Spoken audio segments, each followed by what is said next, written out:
une. Voilà. Ah, mes grenades. Désolé. Couperai sans montage aussi.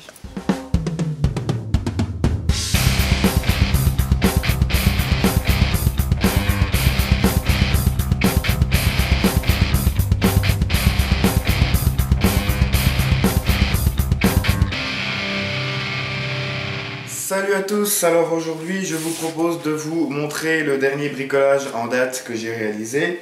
Vous avez pu le voir dans le titre de la vidéo, il s'agit d'un lance-grenade type M79.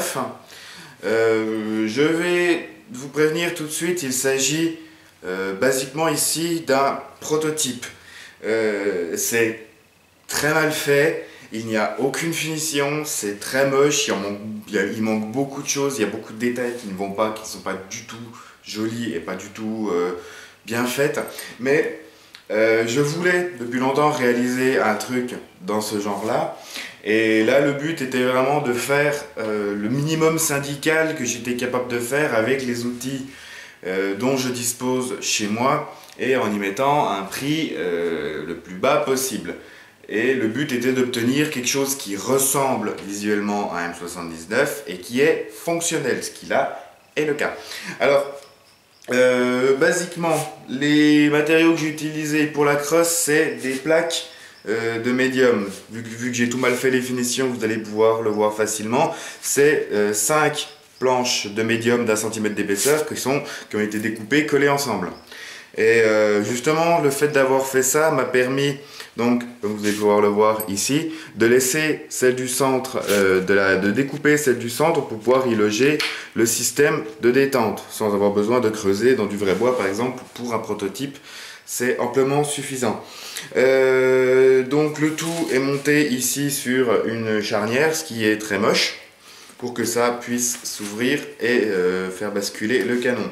Le canon qui se verrouille avec juste une pièce que j'ai faite en PVC, donc en lamelles de PVC collées entre elles. Elle vient hop se verrouiller sur le haut du canon et là ça est ferme et ça tient, c'est nickel. Le canon quant à lui est fabriqué avec du tube de PVC. Je dois en avoir un morceau, je sais plus où il est là, hop. Donc est fait à la base avec un tube de PVC de 50 comme celui-ci. Il en faut, en gros, je vais vous montrer 2 morceaux. Donc un premier morceau à la longueur du canon et un deuxième morceau auquel on va, j'ai fait ça moi avec un disque à découper de la Dremel, enlever une lamelle sur toute la longueur suffisante pour pouvoir le resserrer et le glisser en force à l'intérieur du premier. Et si c'est fait correctement, il faut le pousser à peine plus pour avoir une, vous voyez la petite marche qu'il y a ici. Et là, ça fait que justement, le diamètre est assez réduit pour que les grenades 40 mm rentrent parfaitement bien et sont parfaitement centrées. Ça, c'était vraiment le truc le plus dur, vu qu'il n'y a pas de, on ne peut pas trouver de tube directement au diamètre d'une 40. Donc là, le fait de faire ça, hop, la grenade, certaines, genre les King Arms, doivent être à peine un peu plus étroites, donc elles ne tiennent pas dedans. Elles sont bien centrées, mais si je renverse le canon, elles tombent. Là, celles-là, les grenades qui viennent de chez Taiwan Gun, une grenade de merde, rentrent parfaitement, sont parfaitement bien centrées. Donc, pour le système de détente, je vais vous expliquer ça vite fait. J'ai fait une petite vidéo que je vous incrusterai, pouf, juste là, pendant que je vous explique. C'est tout simplement fait avec 2 pièces. La pièce qui fait office de détente est montée sur un axe pour avoir cet effet pivotant. Il y a un ressort à l'arrière qui permet d'avoir le... hop, petit souci, d'avoir le rappel. Et elle va tout simplement pousser la pièce qui va venir percuter la grenade. Donc vous voyez que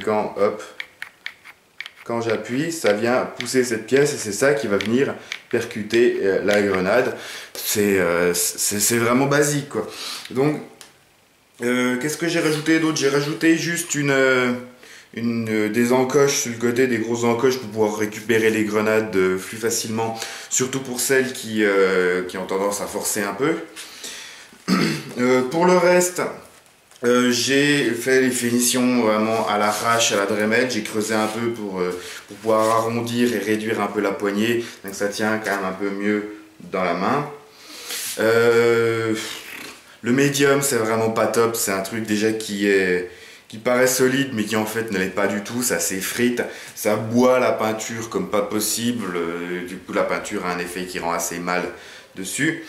Donc, j'ai pas fait de pontet, j'ai pas fait d'Oriane de Visée. C'est vraiment un prototype qui est fonctionnel et qui permet de voir un peu ce qui est chiant à faire, ce qui ne l'est pas, pour par la suite vraiment refaire un modèle qui fonctionnera, qui sera sûrement bien plus joli, qui fonctionnera bien mieux. Mais maintenant que je vous ai parlé un peu de ça, je vais quand même vous montrer un petit test de tir réalisé avec celui-ci pour vous montrer qu'il est parfaitement fonctionnel. Allez, bon, on va tirer quelques grenades. Hop, c'est parti. Hop les, poum. Bien cadré. Ouais.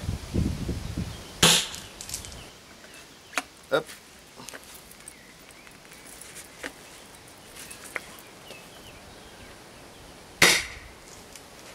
On part pas très loin avec le gaz Walter, hein.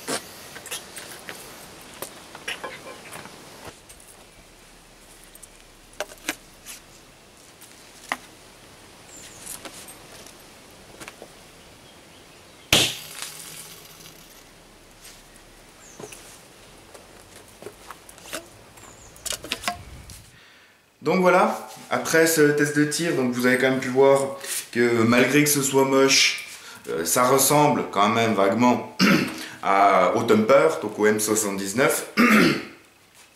Et ça fonctionne. Celui-ci, j'ai déjà eu quelques soucis avec. Là, j'ai encore un petit souci avec la détente. Il y a une pièce qui est à deux doigts de lâcher. Donc vraiment je vais replancher dessus, je vais me remettre dessus, essayer de faire ça avec d'autres matériaux un peu plus solides, un peu plus peut-être plus difficiles à travailler, mais quand même qui tiennent, qui vont mieux. Donc ça amènera une deuxième vidéo sur ce genre de bricolage. En attendant, j'espère que vous aurez déjà apprécié celui-là. Si c'est le cas, n'hésitez pas à me le faire savoir dans un commentaire, ou en mettant un pouce vert à la vidéo, en vous abonnant à ma chaîne si ce n'est pas déjà fait. Sur ce, je vous dis merci d'avoir regardé. Salut, salut. Airsoftez bien, à la prochaine.